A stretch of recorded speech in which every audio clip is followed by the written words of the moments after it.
truth is the most convincing story that maps onto reality, and that's why the central narrative is falling apart. Right now in the United States, people should not be walking around with masks. We must see the central narrative for the fiction that it is. We are Americans. While elections are sometimes messy, this was a secure election. The founders began the fight for human liberty and self-governance, and it's up to us to finish the job. I'll tell you what, we are in a truth emergency right now. This is the end game.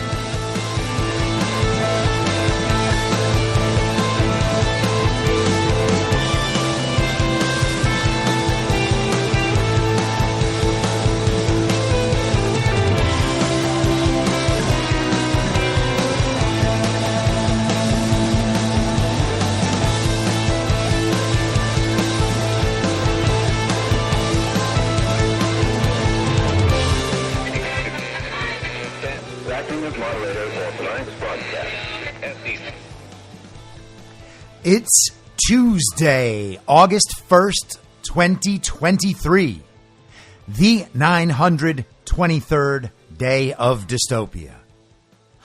I'm your moderator, Chris Paul. Let's be reasonable.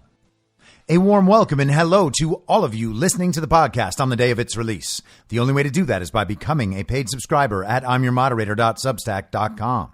You can do so for as little as $50 a year or $5 a month. And in doing so, you will be supporting me, the work I do, and this show as it expands. And if you can't, or you simply don't want to, continue listening to the podcast for free a couple days later on a wide variety of podcast platforms and, of course, Rumble. All I ask is that you share it with your friends. You can find the links to the podcast, the writing, the social media, and the merch site by visiting linktree.com/I'mYourModerator. Now, I want to pick up a bit where we left off yesterday and a little less of the philosophy and epistemology today, a little bit more of the current events and the news. But I want to start with Rudy Giuliani because I mentioned him yesterday talking about the court filing last week in this case in Georgia and how the filing was being spun to claim that Rudy admitted to lying in his claims about election fraud. And because I took the time to read the few pages long filing, I think it was 3 or 4 pages, I knew that Rudy wasn't admitting to lying. They were stipulating for the purposes of that litigation that what Rudy was saying was untrue so that they could move on with the litigation. It says that in the filing. But that's not what the mainstream media printed, and that's not what people read. That's not what people have repeated. And some of those people are the Ron DeSantis info op supporters known as the DeSantis Simps. And one of the absolute worst of them, this guy, Pedro Gonzalez, who is trying to apparently look like Morrissey, even though he's just a complete and total tool, and Morrissey is Morrissey. You don't try to be Morrissey. But I guess he thinks it makes him seem brooding and interesting. He wrote on Twitter, Rudy Giuliani admits he made false statements about the integrity of Georgia's elections. The admission came out in court papers he filed connected to a defamation lawsuit brought by poll workers Ruby Freeman and Shay Moss. So Ruby Freeman and her daughter, Wandria Shay Moss, are the women who were shown on video to be removing suitcases from under the table after the counting had been shut down at the State Farm Arena due to the break of a water main that we later found out was a leaky toilet. Suitcases were pulled out from under the tables, ballots were taken out, run through the machines multiple times, and counted as votes. That's how the story goes. Ruby Freeman was an employee of Stacey Abrams' temp firm, Happy Faces, that staffed election workers for the elections in Georgia. And Ruby Freeman has admitted malfeasance on camera on multiple different occasions. So as we discussed yesterday, the underlying claim is true. Even if Rudy Giuliani had been lying, and he wasn't, that still wouldn't dictate the truth value of the underlying claim, which would make one wonder why these guys are defending Ruby Freeman and why these guys are defending a corrupt and rigged and stolen election in Georgia. But the answer, of course, is that's what they do. They are hired to be anti-Trump. They are hired to support the GOP establishment agenda. Of course, they are not going to admit that our elections are rigged and stolen. It is part of their job to convince the country that Donald Trump is a liar. His supporters are liars. None of them have any evidence, and all of them should be ignored. Make Trump go away, make Trump's supporters go away, then election fraud is covered up. Nobody ever gets to the bottom of it, and no one ever thinks about it again. I guess this is their grand plan. They apparently still believe the media that Trump supporters, the MAGA base, is only 30% of this country, and those are the only people who actually believe that the elections are stolen. They try to sell that to people.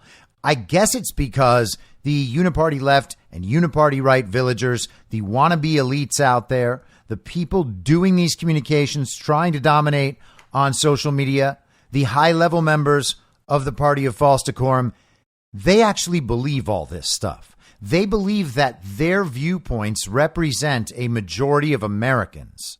And of course, for as long as they're screaming that into the informational bubble, it's bouncing right back at them from the media and the culture.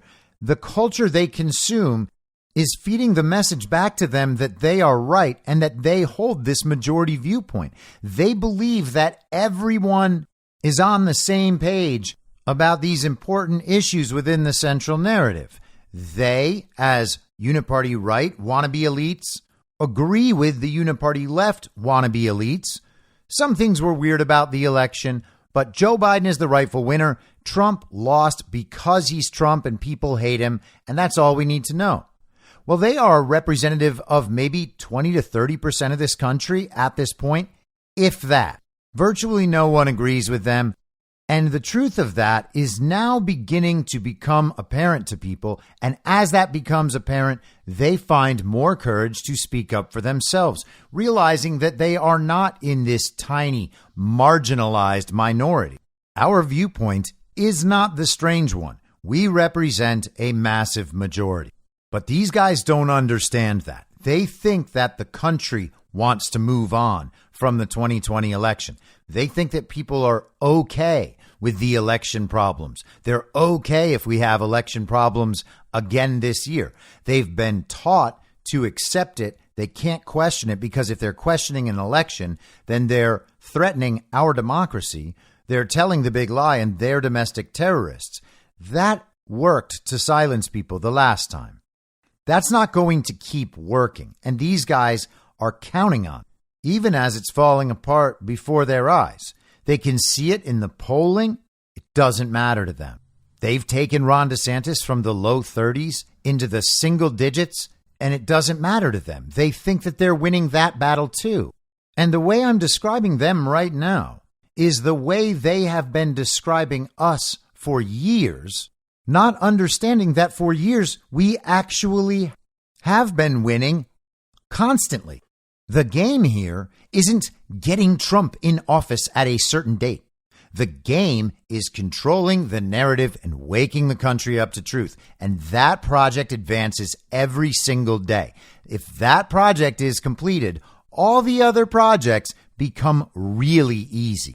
Because when everyone gets on the same page about something principled, there's nothing that's going to stand in their way. There is no real resistance out there. Their power is an abstraction, and as people realize that and find the courage to speak up, the pace of progress quickens. So in response to the clueless DeSantis simp, Rudy Giuliani quote tweeted and said, "Pedro, I didn't admit to lying. It wasn't an admission. We didn't contest this part of the case in order to get to the portion of the case that permits a motion to dismiss." He goes on, "Are you a lawyer? If you have any integrity, you'll take down this tweet. Shameful." Now, I hadn't read any analysis to inform my opinion in what I said yesterday and how I responded to this story last week when it first came up. I simply read the filing. In fact, here's the filing. And I was wrong. It's 2 pages long.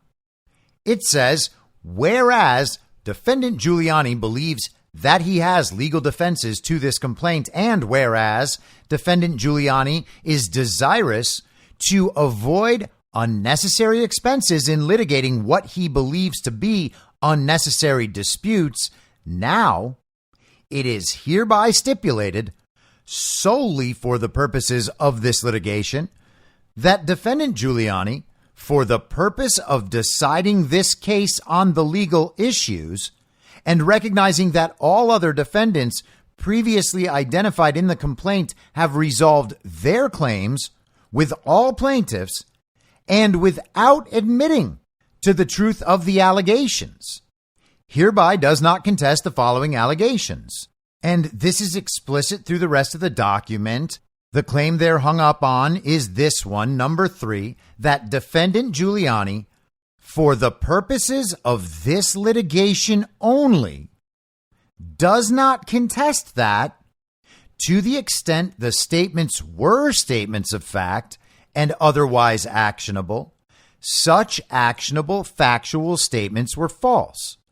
This stipulation does not affect Giuliani's ability to seek set-off, offset, or settlement credit, or his argument that his statements are constitutionally protected statements or opinions, or any applicable statute of limitations, or that Giuliani's statements, in fact, caused plaintiffs any damages, and the amount of any alleged damages which Giuliani's statements may have caused, or any other legal defense not expressly waived by this stipulation. So all he's saying is that for the purposes of this litigation, let's go ahead and say that you are right about the truth or falsity of these claims, even if you are.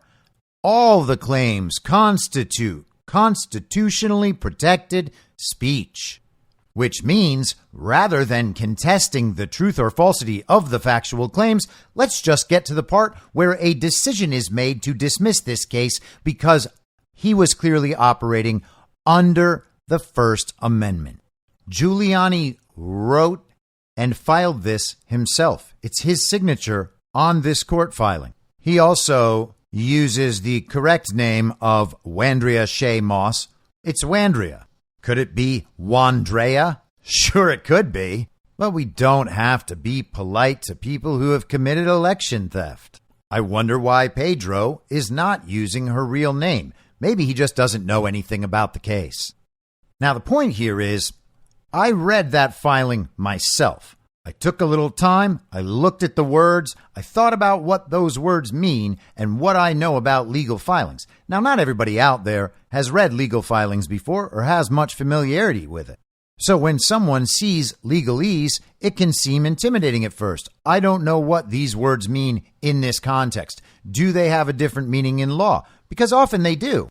But sometimes it's just right there in the words. And if you're worried about legalese, you can actually look up what the words mean in a legal context, which doesn't mean that you are then necessarily right, but it's usually a workable knowledge about the context, which makes it possible for you to at least understand what you're reading. This right here is right in the words. It's stipulated for the purposes of this litigation.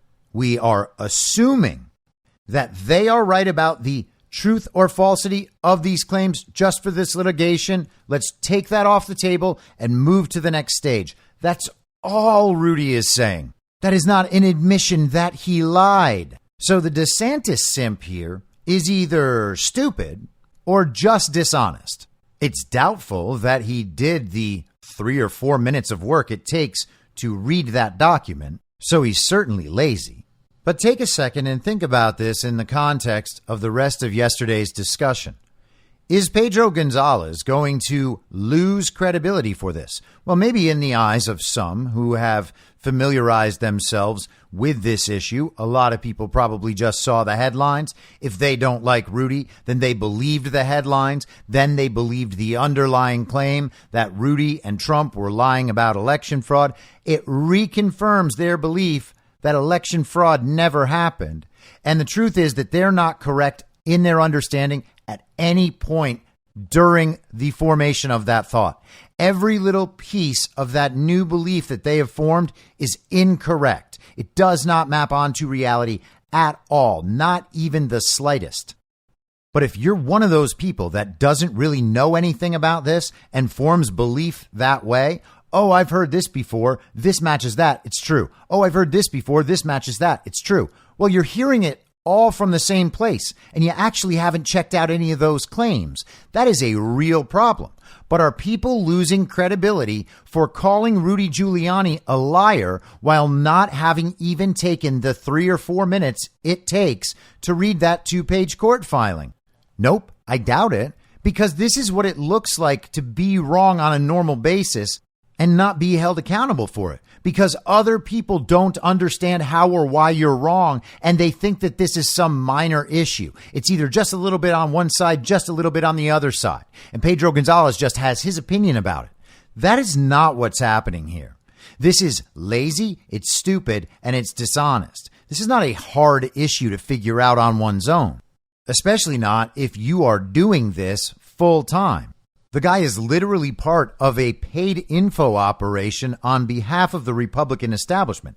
If, again, somehow these guys are actually part of a pro-Trump red team op, then they are absolute geniuses at that, and I will owe them all an apology someday. That's just fine. But if that's what they're doing, I doubt they know it. These people really just are Trump deranged, and they call themselves conservatives. They have created this air of sophistication about these issues, but they don't know anything. These people didn't even check about election fraud. They just trusted the television. They make the same excuses that the uniparty left makes. They talk about the court cases. They talk about Bill Barr saying he hadn't seen evidence enough to overturn the election. They talk about Chris Krebs, very safe, very secure. They ask other people to prove claims of fraud beyond a shadow of a doubt when they can't prove at all that Joe Biden got 81 million real lawful American votes. They will even admit they don't believe he did, and they don't care. But they retain credibility, and they look like serious people because they're not suggesting to the general public, hey, you know these people who lie to you about everything? It's possible they lied to you about the existence of certain things that they end up calling existential threats that they hang over your head to extort you for more wealth and power and control authority. Maybe those people who are lying all the time are lying again, and it's at least worth looking into and considering. Maybe nuclear weapons are not the global threat that we have been told they are. Maybe viruses are something these people made up, you know, like they did with climate change. But I'm told that's crazy. That's how you lose credibility. These guys lie about everything. These guys have spent 9 months now, 9 full months, supporting Ron DeSantis, first in a shadow campaign online and then his real official campaign. And they have taken him from the low 30s into the single digits because they're always wrong. They're clueless. They're malicious. And they are the controlled opposition in the same hate movement that the uniparty left has been advancing for decades. That is why these people agree with their uniparty left controlled opposition partners about virtually everything that matters. And there is nothing they agree about more than how bad and dangerous Donald Trump and Donald Trump supporters are. Anyone who thinks that MAGA and Trump supporters and Donald Trump are the threats to this nation at this point should not be taken seriously by any adult anywhere in the world. It is preposterous. But that's not stopping them. And I just want to say one more thing about these existential threats. I was having dinner last night with a friend of mine, and we were talking about Oppenheimer, and we were talking about nukes. He has never really considered the idea that nuclear weapons might be fake, and believes that there is enough, at least circumstantial evidence or rational evidence, to think that they are probably real. And I think that that is a default position for most people, and we always have great talks. We went into it fairly deeply, but at one point, I gestured around to the other people in the restaurant, and I said to my friend, well, that person believes nukes exist, and that person believes nukes exist, and that one does, and that one does, and that one does, and that one does. Everybody in here believes nukes exist. I could go ask them about nuclear weapons, how they know they exist, how they work, where they've been used, how many times they have claimed to have been used, how many times they've been tested. Really anything about nukes that might signal the person has some understanding to back up their belief in the existence of this constant and immediate existential threat that is hung over our heads all the time.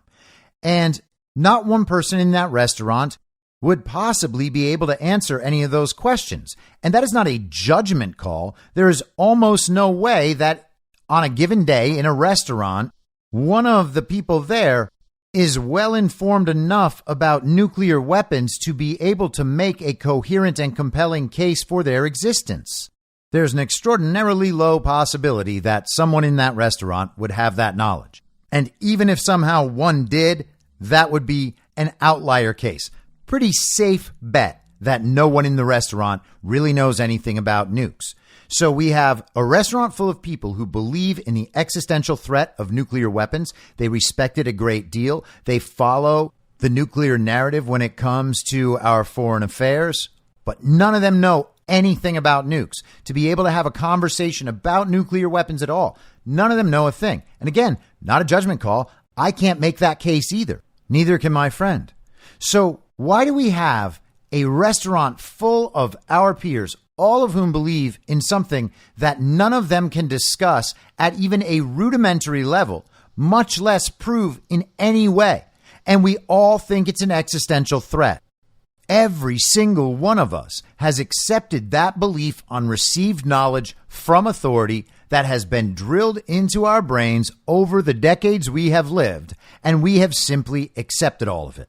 We are told that everything could end at any moment. Our lives, the lives of everyone we love, everything we've ever done, everything we've ever cared about, all our hopes and dreams incinerated in seconds if we do not respect the geopolitical order that they have advised for us. We have to obey. We have to give over our wealth and our status and the authority to control us and to control everything. We have to give all that over to the wealthiest and most powerful people in the world who are already controlling almost everything, or we'll be incinerated.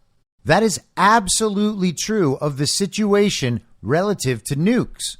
And you can take nukes out of that example and replace them with virtually anything. And the same is true. You look around the restaurant at all these people. None of them know. None of them know. None of them know. All of them share the same belief for the most part about things they don't know anything about. And I'm not saying that everyone has a responsibility to know everything about these issues, unless you're going to give all your wealth and power and control authority away and then demand that everyone else do the same along with you in the direction you choose based on an existential threat you can't explain and can't even support or substantiate. It's a very strange situation we find ourselves in. Nobody at the restaurant knows whether or not viruses exist. They cannot talk about it at even a rudimentary level, but each and every one of them is quite certain that we had a very deadly pandemic caused by a virus, and they gave away unlimited wealth, power, and control authority to the government and these quasi-governmental organizations because they were told that the science cannot be questioned. The science says there's a threat. Therefore, there is a threat. And because this isn't the sort of threat that you could face on your own, we have to face this threat as a society. In fact, we have to face this threat as a global society because the virus doesn't respect borders. Are we going to pretend that all these people are able to substantiate the case for global warming? Nope, it's just trust the science. Why is it always trust the science? Over and over again, trust the science.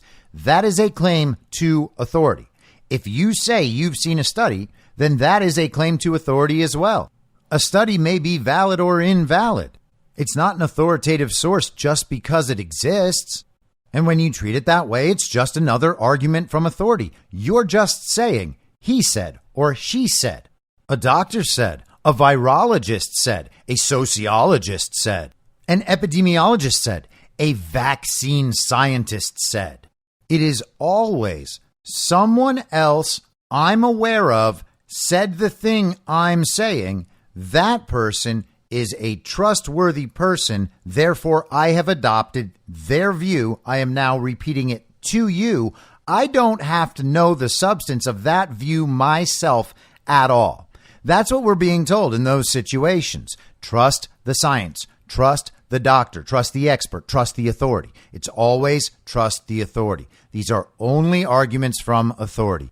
Put this to the test, and you will find that virtually no one can substantiate any of these claims. And to the extent that they do, quite often, you are going to be seeing a bunch of logical errors in their view of evidence and in their epistemology. They don't know how they know the things they're saying. They have just memorized what they believe to be building blocks of an argument. They are convinced after having seen the argument that the fact is true, the premise is true, and that the way it is applied in the argument is valid and successful.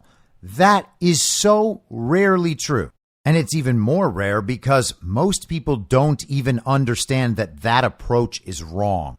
Now, I want to take just a moment and address one last aspect of this credibility argument from yesterday and lead that into discussion about Devon Archer.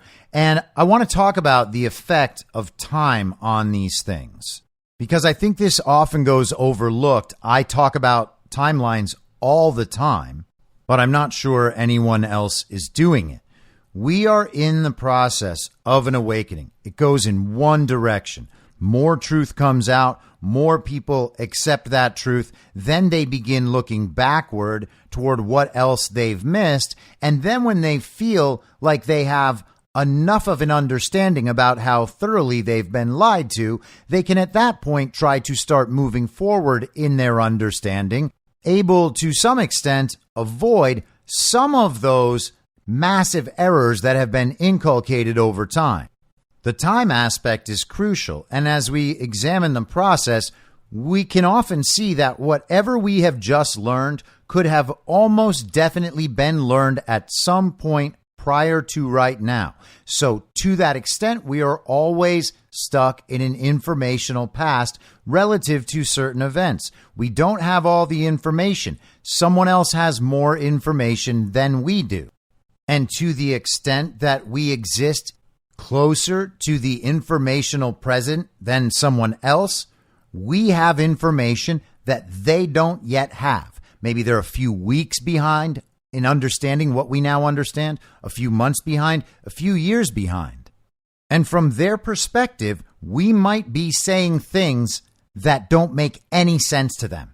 They believe that in their informational environment, there is no way whatsoever that what we are saying could possibly be true, even though we already know that it is proven beyond a shadow of a doubt in the present. In the Informational Time Machine episode, I mentioned vaccines as an example. Most people now are convinced that the vaccine was not safe, not effective, absolutely never necessary, and very likely extraordinarily harmful.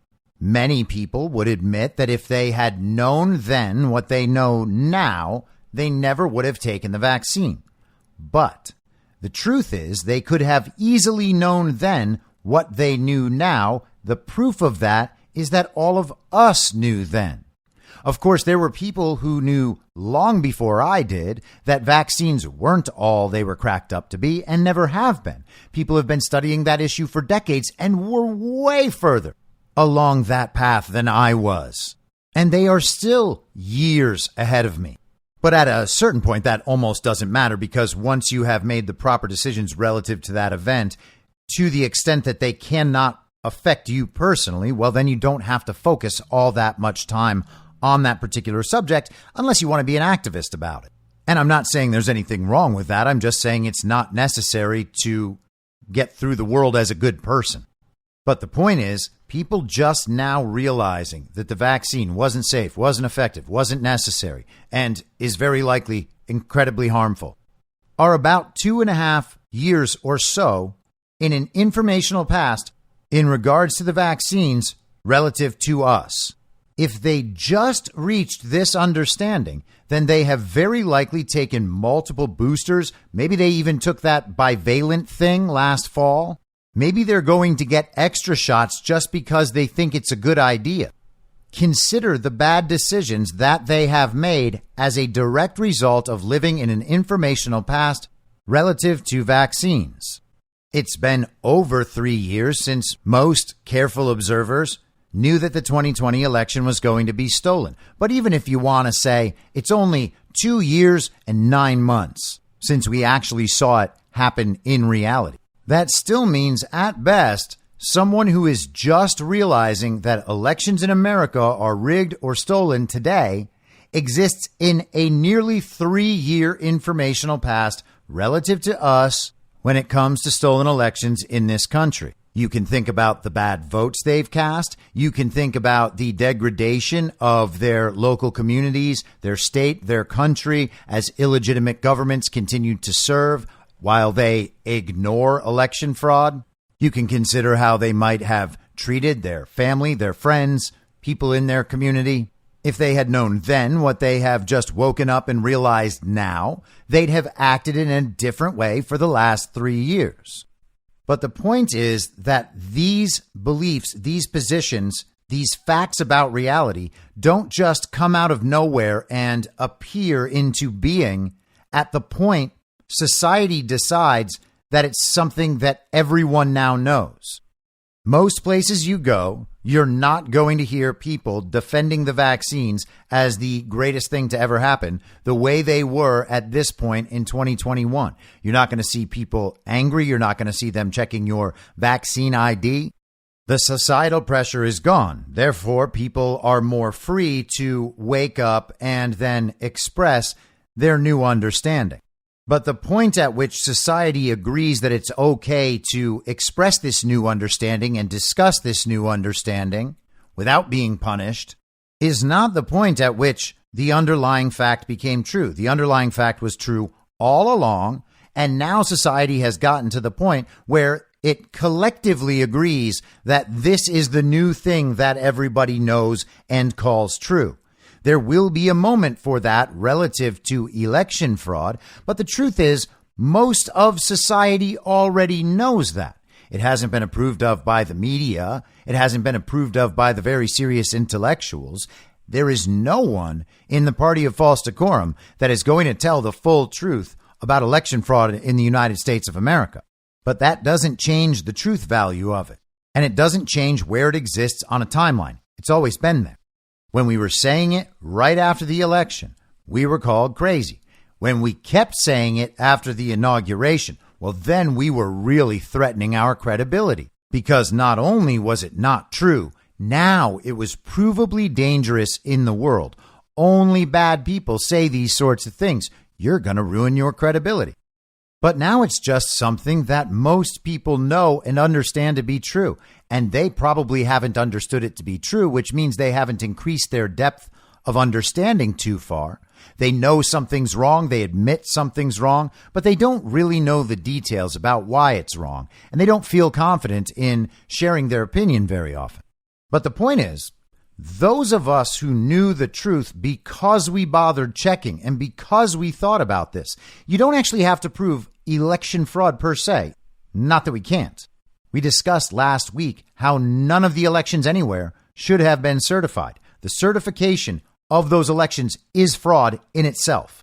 But they can't substantiate the claim that 81 million real, lawful American votes came in for Joe Biden, so we don't have to prove the opposite case. There has never been any time where that wasn't true. Now, if you understand that, you gotta look ahead about the things you're claiming are crazy or not worth looking at, or that someone's trying to psyop you about right now, and wonder what the status of that claim will be a year from now. A year from now, will more or fewer people believe in the existence of nuclear weapons?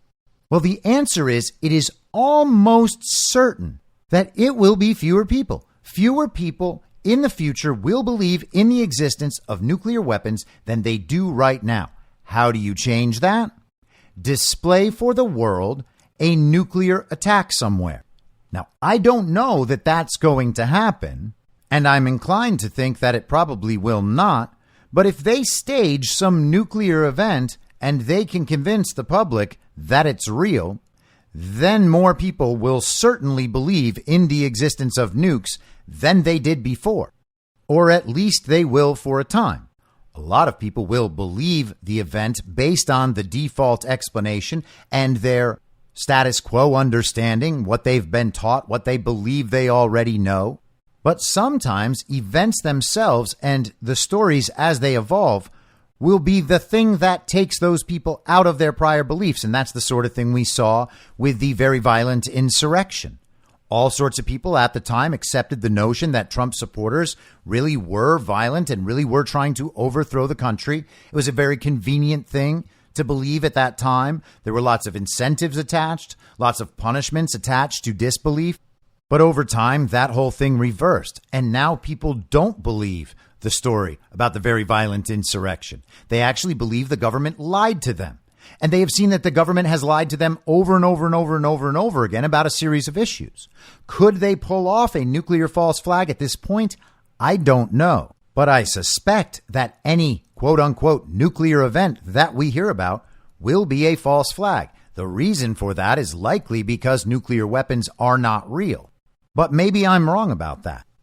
If we see a nuclear event of some variety and things become immediately questionable about the way that event is portrayed to the public, are people going to trust that the government is telling them the truth because the nuclear threat is so real? Or will people immediately begin to doubt the underlying reality of the existence of nuclear weapons? Well, that'll depend a lot on the event. But unless it is a real event, like obviously real, then the overwhelming likelihood is that fewer people will believe in the existence of nuclear weapons a year from now than they do now.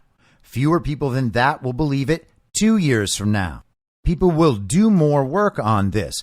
These ideas will be communicated more widely throughout the public, and people will begin to find new understandings because there are reasons to be skeptical. There are reasons to doubt. And until those are all answered, people are going to look at who is telling them the story and how this story came about and what the inconsistencies of this story were and how this story was used and how we were manipulated based on this story. But the point is, we are in a phase of mass awakening right now. It only goes in one direction. We question these preconceived notions, all of this knowledge that we have received from authority.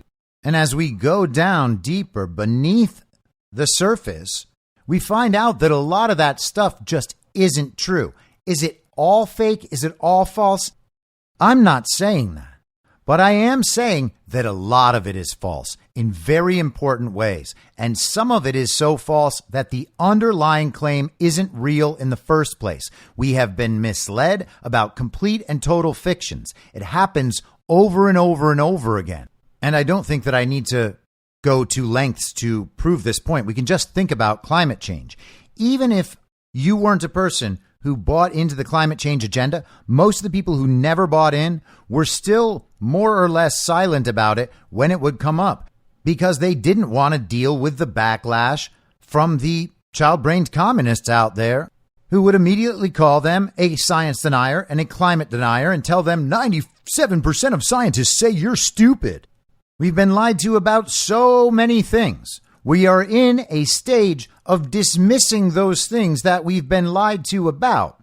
And in the midst of that, we are still calling ideas crazy, even though a year from now, more people will believe that idea. And the truth is, if this whole thing has happened to you before, and I imagine that it has certainly happened to me, then we should assume the possibility that it might be us individually who will be the people that in a year from now believe the thing we now think is crazy. So in light of that, making out like someone's credibility is at stake for considering that received knowledge from authority, the same authority, by the way, who lies to us all the time about everything, the same set of authorities, might actually be wrong. Thinking that is crazy, because you might be the person next year realizing that that claim was true when you called it crazy. You would basically be doubling down on ideas that you personally can't support at all. Why would anyone try to protect doubt and discussion about ideas they themselves can't prove? Think about the widespread generational damage of these narratives to the extent they aren't true. You were lied to about climate change. What did it cost? You were lied to about a pandemic. What did it cost?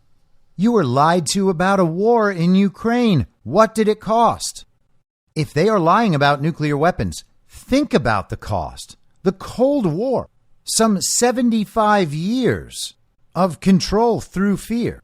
And what's it all for? So that we obey, so that we give the wealth, the power, the control authority. Think about how we've seen this used just in the last year. They keep telling us that Russia might launch a nuclear first strike, and to prevent Russia from doing that, we need to continue arming Ukraine and prolong the war.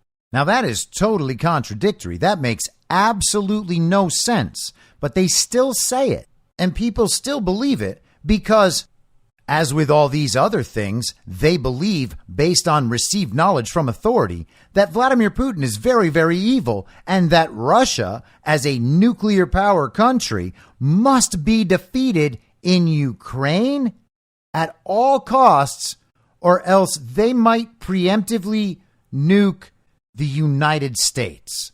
Does that make any sense whatsoever? It's pretty obviously true that it doesn't. Now, why would they be using nuclear weapons and the threat of nuclear annihilation to make claims that don't make any sense? Why would they be applying an existential threat so nonsensically? Has the nuclear threat ever made more sense than it does right now? Did it make more sense throughout the Cold War when it also didn't happen? Were there people back then doubting and questioning the entire narrative? Was it real before and just fake and irresponsible now? Or was it maybe that no one was noticing and no one was questioning? Maybe it's always been this overt and this blatant.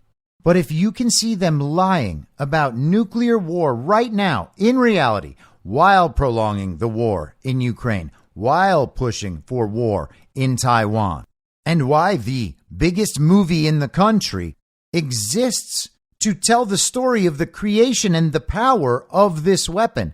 At the same time, they're releasing a companion documentary on NBC News. If you can see them lying about all of that, you have to question the underlying claim and you have to question the history of these claims. Because otherwise, you are just consenting to the narrative. You are complying with their demands. And if it's all real, that's one thing. We just don't have any reason to believe it is. And until somebody can give me one that's not strictly theoretical and couldn't simply be part of the propaganda, well, you can count me out. And if that hurts my credibility, then follow Pedro Gonzalez. But with the timelines in mind, let's think about what's going on with this Devon Archer thing. This is now the big news of the day.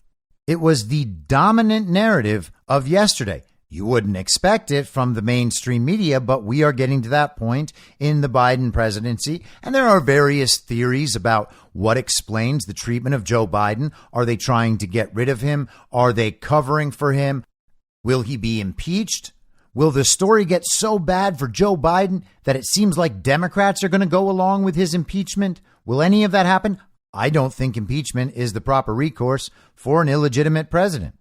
Will they use the 25th Amendment to get rid of Joe Biden? Will they say that he is incapacitated due to his compromise vis-a-vis these foreign adversarial nations? Or maybe his dementia will kick up a few notches and they say Joe Biden just doesn't have the fastball anymore, as if that's been in doubt. Or will he limp along till the election next year? It's possible that they just can't get rid of him. Maybe we see a role for Kamala. Maybe we see a role for Newsom or Michelle Obama. And how long is it until this story in the public understanding rises to the level of Barack Hussein Obama? When will people understand that Obama oversaw all of this? So all of that situation, the narrative about those situations, that's all developing right now. But everything that substantiates that narrative happened years ago. The Biden Burisma thing, years ago. That was while Joe Biden was vice president. These aren't new situations. These are old situations. These are old situations that have been known about for a long time. These are old situations that have been known about for a long time, that have been fully evidenced by parts of our government for a long time. Chuck Grassley and Ron Johnson presented the Senate with a report on Biden family corruption in, I believe, September of 2020. That was out there before the public. They talked about all of these deals. Anyone who wanted to look could have simply known. The Devon Archer story has been developing for a long time. There's been plenty of news out there about it. Most people haven't followed those stories at all. And why would you, if you believe that Joe Biden is a legitimate president and had nothing to do with his son's foreign business dealings, and that regardless, the whole thing was just a witch hunt by Republicans who wanted to reduce the power of Joe Biden because he's such an effective Democratic president? You wouldn't know anything about Devon Archer if you believed all those things. And because uniparty left villagers believe all those things, and I suppose quite a few uniparty right villagers believe all those things as well, then you don't really know anything about Devon Archer. So everything that's coming out is breaking news about Devon Archer, even though all of these stories and all of the events that underlie the stories happened years ago, many of them 8 years ago plus. What we're going to see is the uniparty left pretending this stuff isn't real, and the uniparty right serving their role as controlled opposition and arguing with them about whether or not this stuff is real. They're not going to push the narratives forward. They're going to participate in bickering about these past stories that already exist in reality and in history. The stories aren't going to change. They just are the way they are. The evidence is what it is. It all exists. The two sides of controlled opposition will keep the narrative in place and maintain a sense of doubt about which side is right.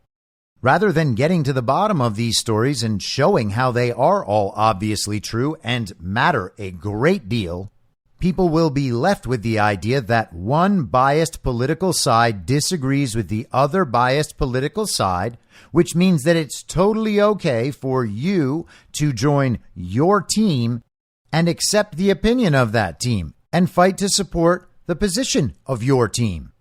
People will believe that those two positions are the two competing positions. The left says it's not quite true what Biden did. The right says, oh, it's true all right. And then both agree that nothing's really happening. Maybe something should happen. Maybe something shouldn't happen.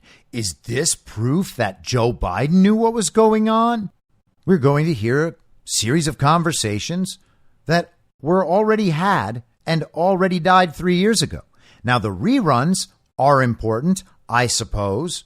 We've talked plenty of times about reruns, how the stories will replay over and over and over again until enough of the class catches up. So to the extent that that's necessary in regard to Joe Biden and Hunter Biden, and in this case, Devon Archer, then great. Show the reruns. Let everyone watch the reruns.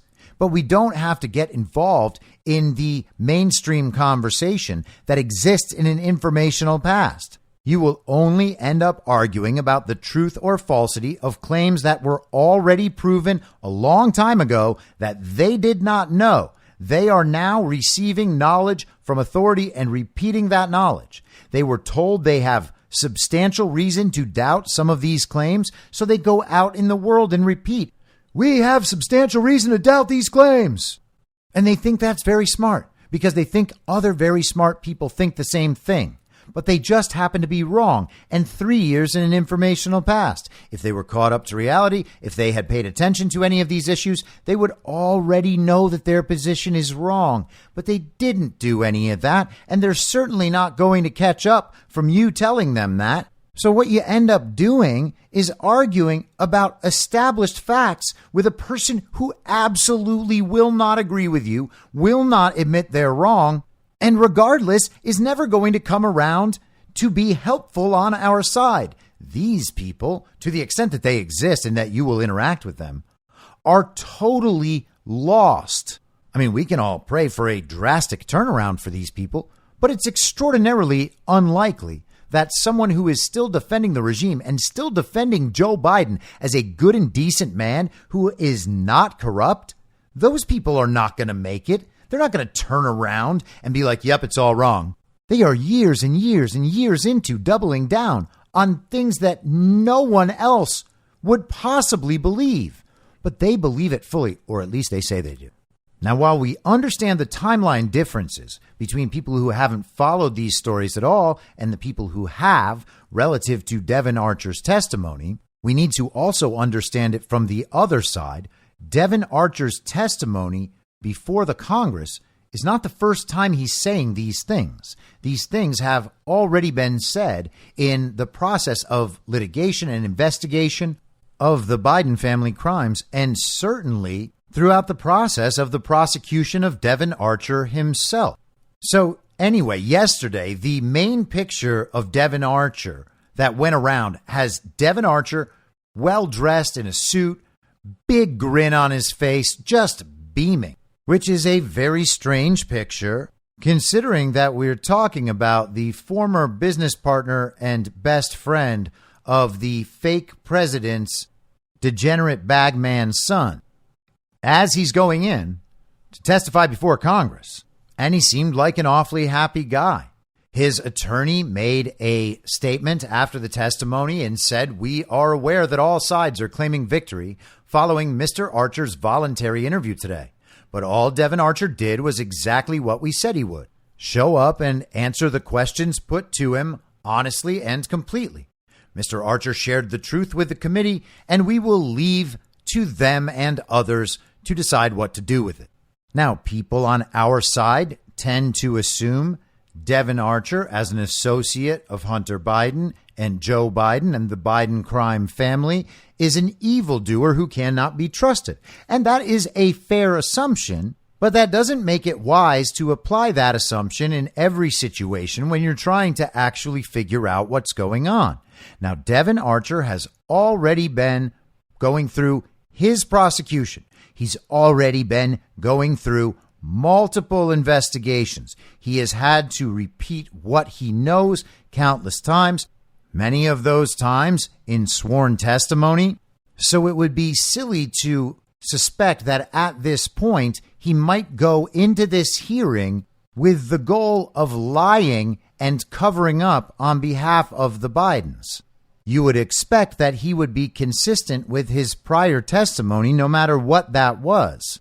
At some point, you can't trust him because he's a corrupt thief and dirty liar. Doesn't really work anymore. Or at least it doesn't enlighten about what's currently going on. It provides no insight into what's currently going on. If what we think is happening, then they already have Devon Archer dead to rights. And we have every reason to suspect that they have Hunter Biden and Joe Biden dead to rights.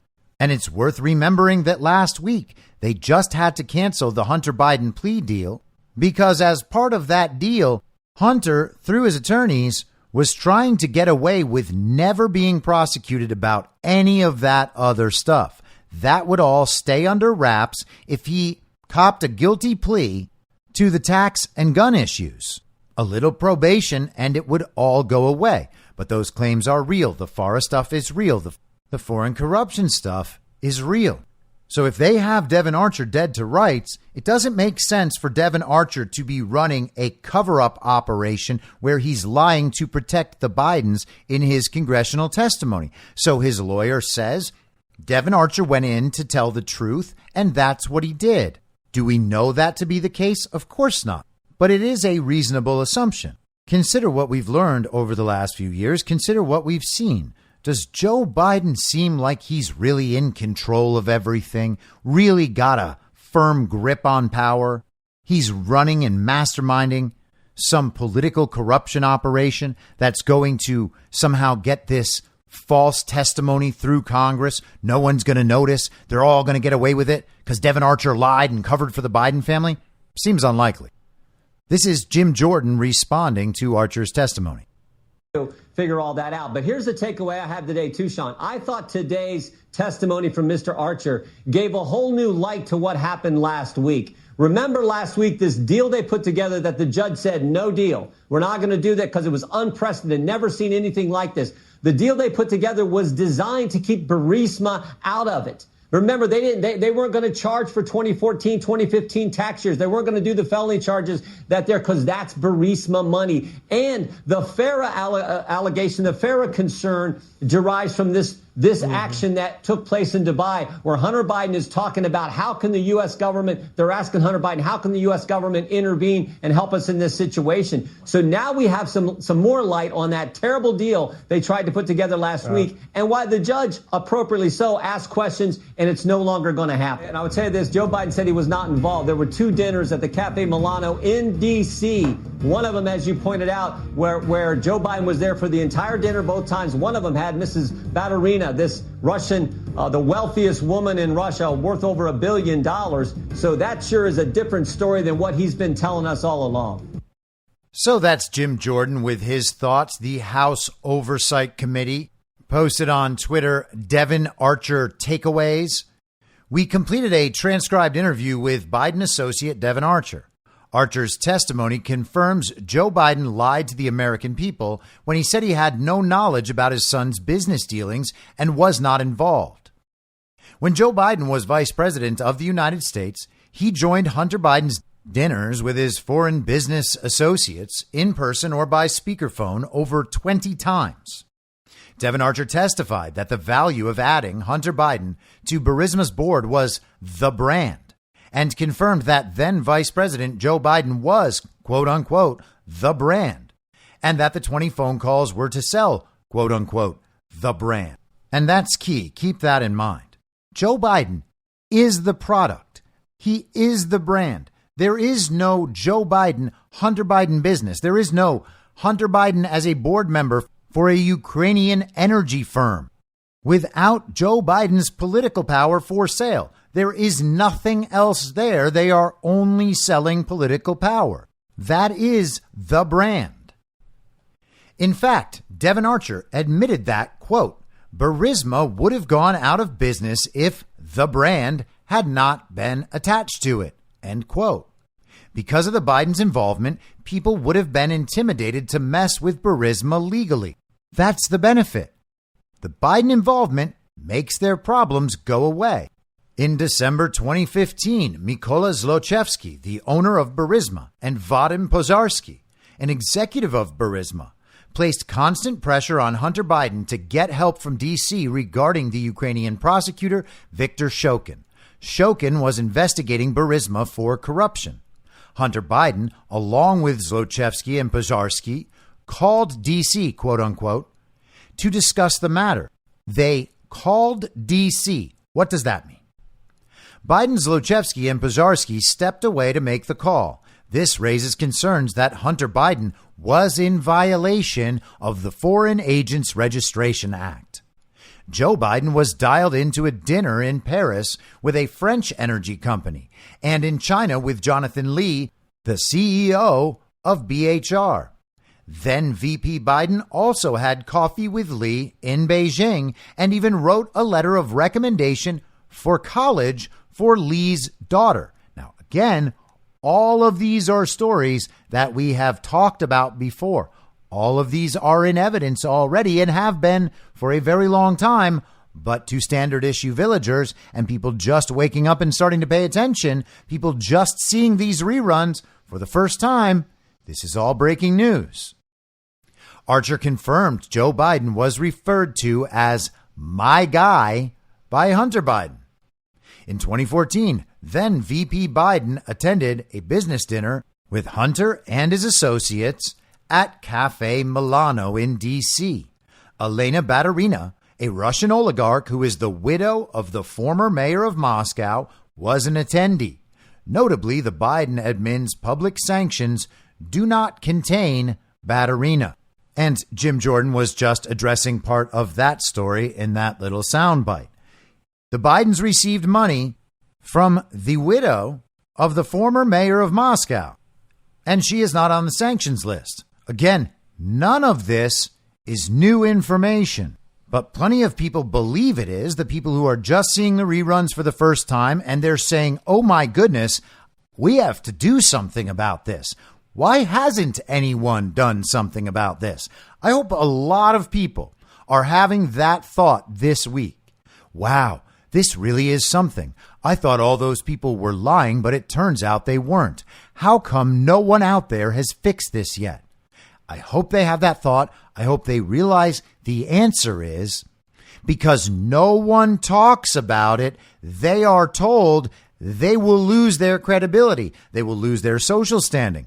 There is incentive to support the illegitimate president. You look like you're one of the good ones, not one of those no-no people associated with Donald Trump, one of those right-wingers, one of those Christian nationalists, one of those white supremacists. They'll call you whatever they want to call you.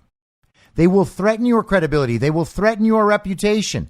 They'll do it just for you expressing the truth about these issues. So it's a matter of how much credence you're going to give that, how much power you're going to give these people. Can you lose your credibility from stupid people calling you stupid? If you can, you are playing a very bad game. You have staked your credibility to something untenable.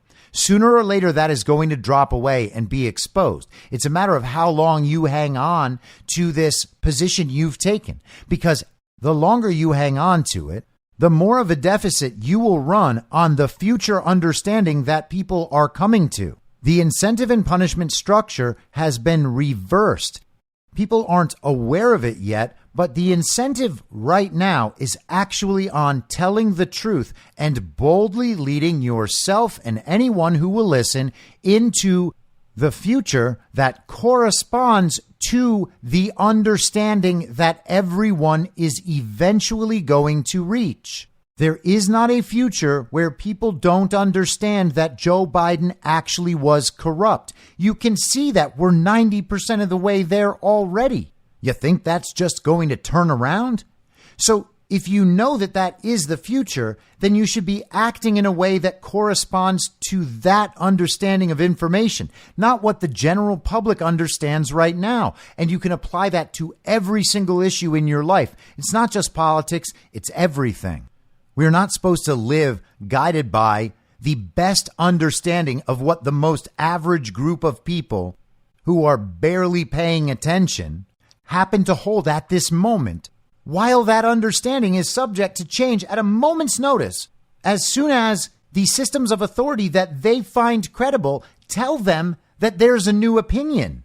We shouldn't be guiding our lives to conform to that. We should be guiding our lives on the best understanding we have of where things are headed. We need to live in that future world, because if we can see it now, then it already exists in the future. People are going to understand it in the future. And it's even true for our reputations in the future. You might still think that you live in a liberal enclave where everyone believes that Joe Biden is totally legitimate. He and his son did absolutely nothing wrong, and blah, blah, blah, blah, blah. You know that you are punished to disagree with that in public by these people who are your peers or your community or your friends or your family. You are punished for disagreeing with them. You are incentivized to go along with them. Maybe it's your reputation, maybe it's your job, whatever it is. We silence ourselves based on this understanding. How do we know when that incentive structure has changed? Well, you can't know until you test it. The truth is that a lot of people know a whole bunch of things they're not willing to say because they don't want to go first. But if you know in a year from now that all of them are going to understand that they're wrong, whether or not they admit it, and by the way, they all understand they're wrong right now, even if they don't want to admit it, they don't actually believe that nothing is wrong with this Joe Biden stuff. That's why they're still obsessed with Donald Trump, because they still think it works based on the incentive and punishment structure to blame everything on Donald Trump and say, oh, yeah, well, Donald Trump's so much worse. Oh, you're just saying these things about Joe Biden because you don't want to admit the truth about Donald Trump. Okay, commie. But if you know that a year from now, no one is still going to be protecting Joe Biden, and certainly nobody's going to be taken seriously while doing it, then you have incentives on your reputation for leading people out of that. You will be the brave one. You will be the smart one. You are the one who is ahead of that curve. Now, I'm not telling you to do anything, and you certainly don't owe it to me, but it's at least worth thinking about. You may find that you're surprised about how far along people actually are. And just an aside to some of the Devon Archer stuff, on Saturday, the New York Post printed this headline: Hunter Biden may have stored Joe Biden conversations on encrypted messaging apps, according to laptop analysis. Hunter Biden used no fewer than 16 private messaging apps, many of them highly encrypted, which could contain his most sensitive business and personal correspondence, according to an analysis of his infamous hard drive by the nonprofit Marco Polo. Congratulations, Garrett and Marco Polo. Isn't it nice to know that the breaking news has finally caught up to the work you did 2 years ago? We know he downloaded the app Wicker. The app downloaded 226 times from his iCloud account from 2012 onward, said a person familiar with the research. I think that's where you're going to find the Joe Biden conversations. It would be nice if the New York Post just linked straight to the report on the Biden laptop. Literally any person could be familiar with the research simply by reading the research in the report on the Biden laptop that you can find online at marcopolousa.org or here'shunter.com. There is no trace of Wicker on the iPhone or the laptop, which means he was very secure with it, the source added. Wicker is a favorite among the U.S. Armed Forces and has contracted with the U.S. Army, Navy, Marines, and Air Force to provide encrypted messaging services. The company was purchased by Amazon in 2021. Hunter Biden also used Signal and the Chinese messaging app WeChat, the nonprofit said. We are now beginning to bring in witnesses to question them about the existence of other documents, communications, and records that we will seek to obtain. We will leave no stone unturned as we seek to provide the transparency and accountability that the American people demand and deserve, said House Oversight Committee Chairman Representative James Comer. So how about that spicy little narrative? Ooh, there's these other messaging apps. That's where the really good stuff could be. Maybe some new little nuggets will come out from this information, or maybe it's just a new and enticing way to present information to the general public that people who have been following the story for a while already know. There was another little wrinkle in the Archer incident over the weekend. We were told about a DOJ letter. They were figuring out a date for the imprisonment of Devon Archer. He's a free man while his case is appealed. We were told that the DOJ sent that letter to schedule this date as a way of intimidating Devon Archer into silence. There were disputes about the content and substance of this letter, whether it actually represented a threat to Devon Archer, whether the timing was just coincidental. But regardless, they didn't go get him and prevent him from testifying. I think the most likely explanation for all of this was that it was very effective in getting the public's attention on the Devon Archer testimony. It may have been nothing more than a narrative ploy. If it was an extremely effective one. Now, after the testimony, as you might expect, the defenses of Joe and Hunter Biden began. Patriots in Control put together this little graphic, grabbed a bunch of headlines from various mainstream news outlets. CNN wrote, former business partner says Hunter Biden sold illusion of access to Joe Biden, source says. The Washington Post, Hunter Biden sold illusion of access to his father. Former business partner tells Congress. News Nation says Hunter Biden was selling illusion of access to his father. Archer.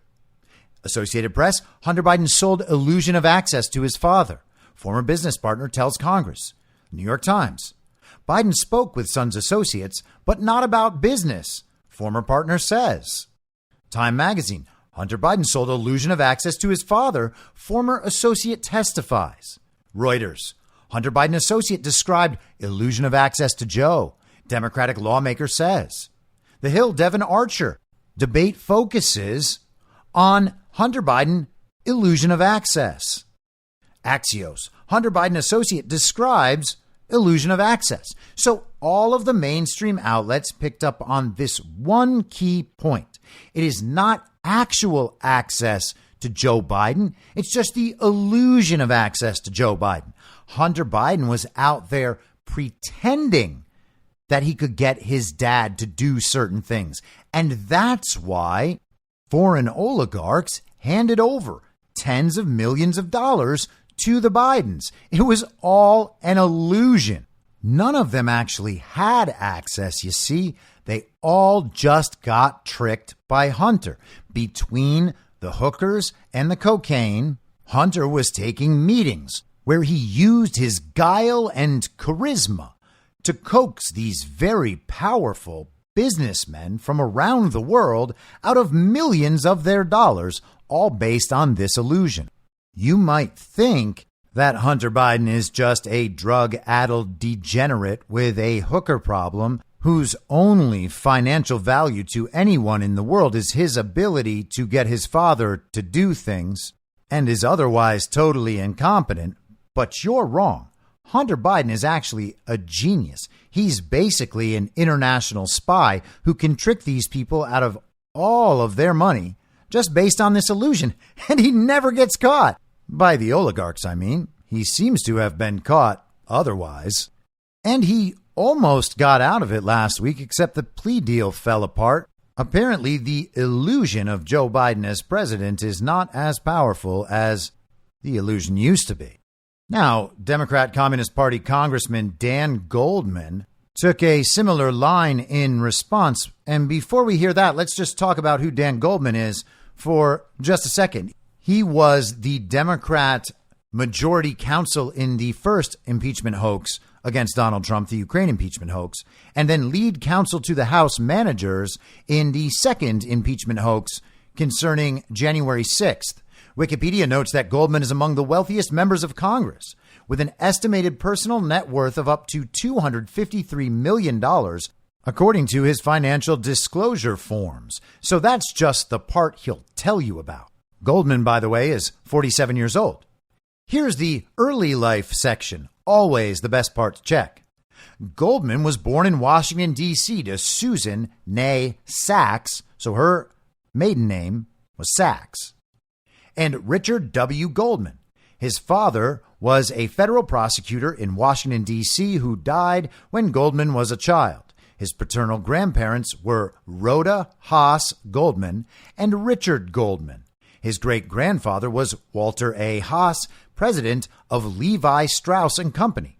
And his great-great-grandfather was Abraham Haas, the founder of the Smart & Final chain of food stores.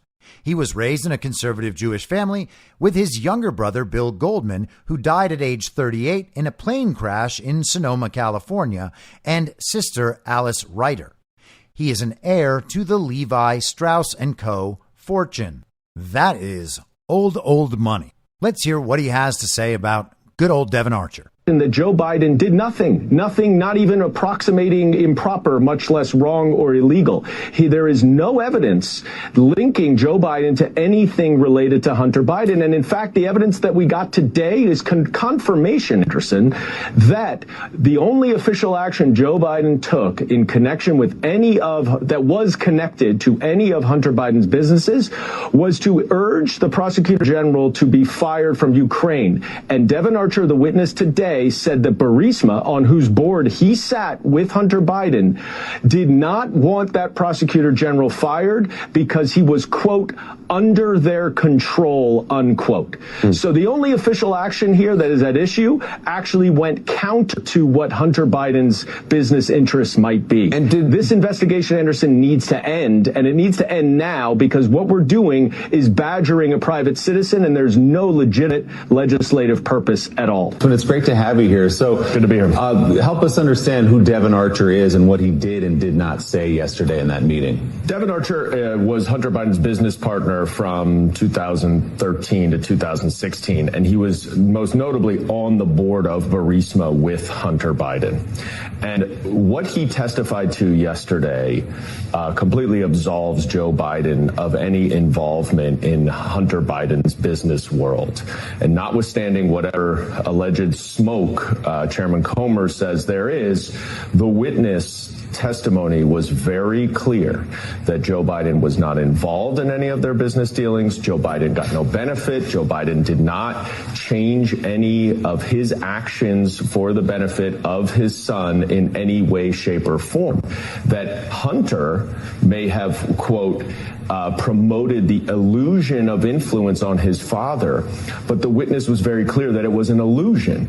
There was no actual influence, and what the evidence has shown in this entire investigation, and we keep getting witness after witness who's supposed to be their star witness showing Joe Biden's connection, is the only evidence is that Joe Biden's official actions ran counter. And thanks to the War Room staff for putting that little montage together. They watched Anderson Cooper and Morning Joe so that we don't have to. But that's the Dan Goldman explanation.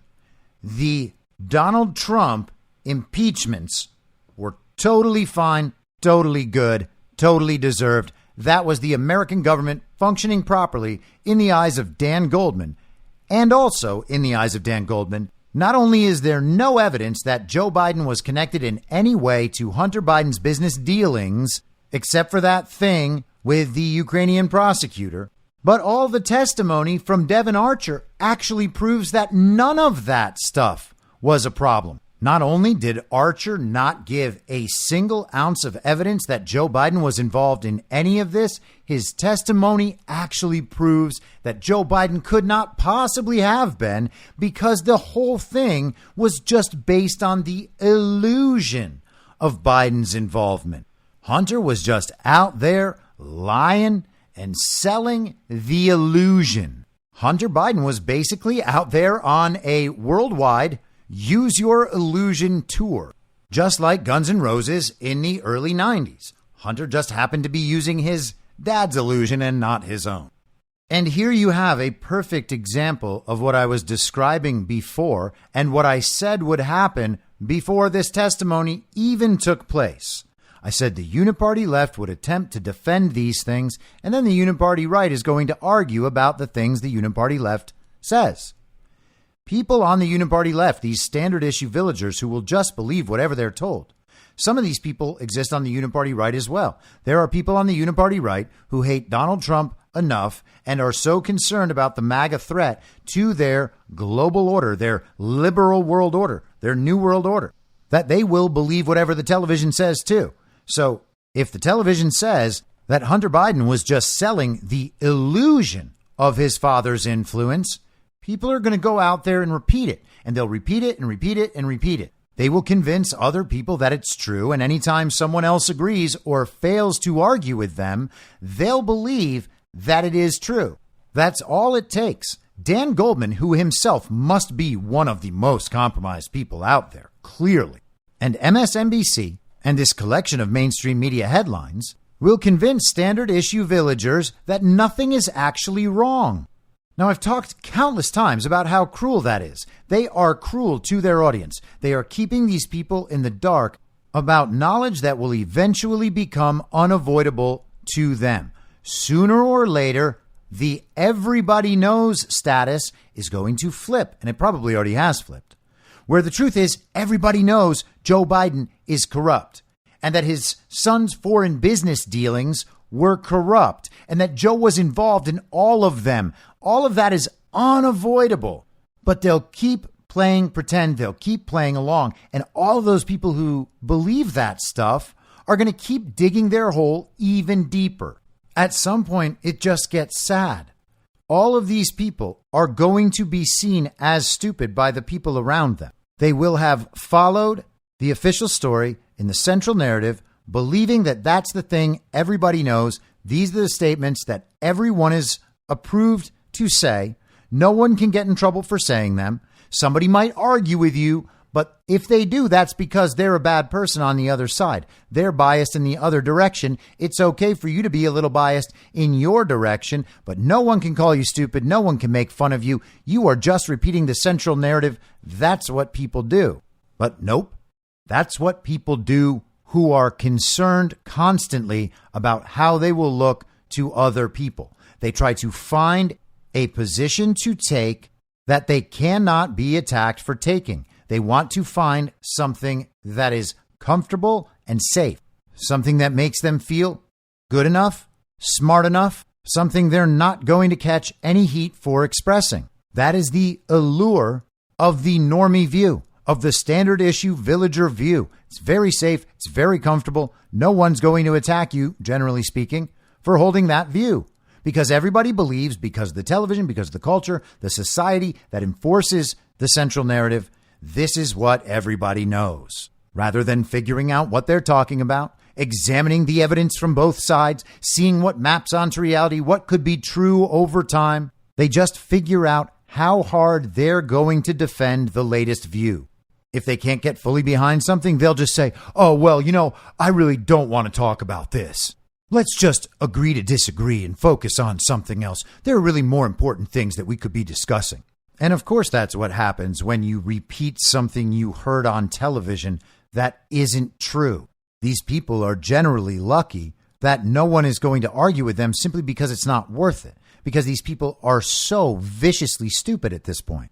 All they have to respond with is pure unbridled rage and hatred. So a lot of people bow out, and that protects the view of the standard issue villagers, and they just go right along with it. But it doesn't look smart now, and it's certainly not going to look smart a year from now. If they considered that there were other people out there besides their peer group, or the illusion of a peer group as created through social media and culture, if they could see through all that, then they might take a different position. But you got to understand that in a year from now, defending the Bidens about these issues is going to be totally untenable. And I imagine that a bunch of you had that realization in the fall of 2020. This is true no matter what these people say. I will never claim that this isn't true because I can see that it is. And that can be very frustrating when it takes years for the public to come around to understanding what you already understand. That is extraordinarily frustrating, especially when that same phenomenon is happening on 50 different issues. This is why people blackpill, because they don't think that culture at large is ever going to incorporate these understandings into that central narrative. They don't think everybody is going to finally get this, but we can see that everybody is getting it. It's only going in that one direction. So be happy that you never bowed to the pressure and never reversed course. You were right 3 years ago. You're right now. More people know you are right now than they did yesterday and the day before that. It only goes in one direction. Nobody out there, regardless of Dan Goldman's ridiculous explanations, went from believing that Joe Biden is very corrupt to now being like, well, I don't know about that whole Biden laptop thing. This testimony from Devon Archer, where he said the word illusion of access, changes my entire calculation. It overrides where he talked about Joe Biden being the brand. I agree with Dan Goldman. There's just no evidence whatsoever that Joe Biden was ever involved. It was just an illusion the whole time. Golly, I didn't see that coming. But now, upon this new information, I have to reverse course. Nobody's doing that. But plenty of people out there thought Joe Biden wasn't corrupt or wouldn't admit that Joe Biden's corrupt. But now they do, because it's quite clear that everybody else knows he's corrupt. There is only one direction this moves in, and it's toward the truth as we have known it this entire time.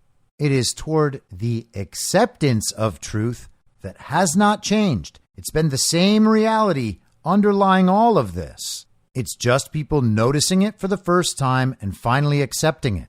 And as for Dan Goldman's point, well, here's Byron Donalds taking that apart pretty easily. What Devon Archer brought out today is something that's even far more damning, that on 20 different instances, Hunter Biden calls up his dad, and dad is automatically at the ready to say, "Hey, Hunter, how you doing?" Now, let me bring this for people to really see how this makes sense. I'm a member of Congress. I have 3 sons. My 2 older sons have cell phones. If I'm in a meeting and they call me, sometimes I can't call them back. Sometimes I can't call them back for 4 or 5 or 6 hours.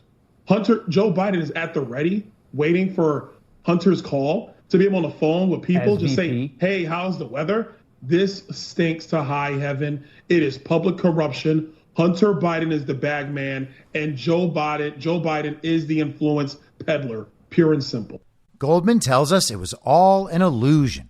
The explanation for all of those phone calls is that Hunter was having these meetings, and to look like he's a big, important player, as part of the illusion, as part of the brand, he would call his father and show off that he could get the vice president of the United States on the phone anytime he wanted, including in the middle of his corrupt dealings. And Joe Biden would take the call and just have a call with his son while on a meeting. And Hunter, as part of the illusion, would just never tell his dad who he was with on these phone calls. He would just leave it on speakerphone and allow these businessmen from adversarial foreign nations to listen to his call with his father, but he would never tell Joe. Hunter just wanted those foreign businessmen from adversarial nations to know that he really was Hunter Biden and that he really could call his father. Because without getting Joe on the phone, how would they even believe that Joe really was his father? And if that excuse doesn't work for you, well, they have other possibilities that you are welcome to try on. And if all of those possibilities fail because they're so obviously stupid and delusional and dishonest, well, then play the sympathy card. Tell people they're mean if they don't give Joe and Hunter Biden the benefit of the doubt in every circumstance. Here's MSNBC's Eugene Robinson and Jonathan Lemire. Have been remarkably candid about saying, we don't have it yet. And even House Speaker McCarthy last week sort of pushed back against this impeachment inquiry momentum because he was like, look, we don't have evidence to go that far. And as far as Hunter Biden goes, there's no doubt. I mean, it's pretty clear, even those close to the Biden family suggest that some of his behavior was pretty unseemly. That doesn't make it illegal. And it also means we don't know the role that then Vice President Biden may have played. And it seems like no, they haven't proven that he had anything to do with it. They haven't proven that he profited from this at all. Yet maybe he is guilty of turning a blind eye to some of his son's behavior. And we should put this in context. This is a time when Beau Biden, the president's other son, was ill and then dying and then passed away. So perhaps he was not as attentive to what he should have been here. But again, there has simply been no evidence, Gene Robinson, no evidence at all that he was profiting from this or that either of them committed a crime when it came to this. And we hear here from Comer and other Republicans, it's wishful thinking. They're trying to create a scandal when there's no evidence that they have one. Yeah, they're trying to create a scandal, or at least the appearance of a scandal, the sort of smokiness of a scandal, and just create that atmosphere without actual evidence and without an actual scandal, because I think it's pretty clear, at least so far, there is nothing there. There is nothing there. You could certainly argue that at some point, if Hunter Biden put President Biden on the speakerphone for like 20 times, you could certainly ask whether at some point President Biden might have said, hey, quit putting me on speakerphone. Are you having a business meeting? Like, what is that about? But the context is that this was a sort of very fraught and sad time for the Biden family, and we know how important family is to the president. And so, do you hang up on your phone on your son at any time? But certainly at a moment like that, and probably the answer is no. All right, we'll see where this goes. So far, not much there. As James Comer said, a lot of smoke, but no fire yet. Still ahead on Morning Joe, new analysis of just how is any of that credible. Eugene Robinson, he's like the expert, the political expert on MSNBC. He stutters his way. He can't even form coherent sentences. They're all trying to map out ways in this almost hypnotic stuttering where you just get lost in the words and the meaning just washes over you. Maybe Joe Biden didn't get off the phone as fast as he could. Maybe he should have just said, "Hey, son, are you in another one of those business meetings? Because if so, I've really got to get off the line. I wouldn't want anybody to think of any sort of improprieties here. You know what I always say. The Joe Biden name means integrity. That's our brand." And if that doesn't work for you, well, try this one on for size. This stuff was happening while Beau Biden was dying. Are you really going to question whether or not Joe Biden would answer his son's phone call while Beau Biden is dying? What kind of person are you? I mean, you know that family is more important to the Bidens than anything. That's what we did. We put a good man back in the White House. It was a return to decency. We got all the adults back in the room. That's why everything is so great now. Don't you see? There's nothing wrong. Joe Biden is a good and decent family man, and that's no crime. Trust us. We're a credible news outlet. Look at the sorts of things we are just supposed to accept and believe if we want to conform to the central narrative. Anyone who listens to this immediately becomes a fool for believing it and then repeating it. And these are the people whose eyes we must look through In my mind, to that's worry the end about game. our own credibility. If you're listening to this episode, who are going to tell us free that we're can crazy. support me and they will support the show and the work I do.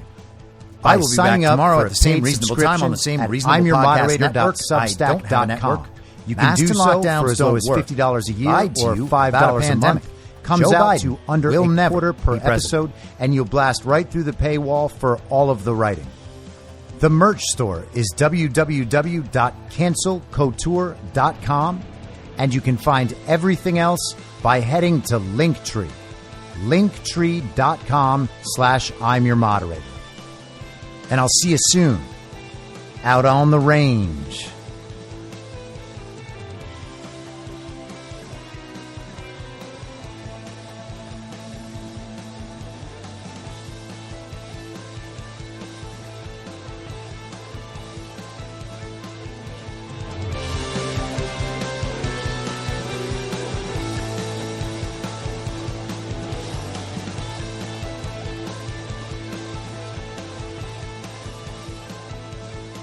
It's happening!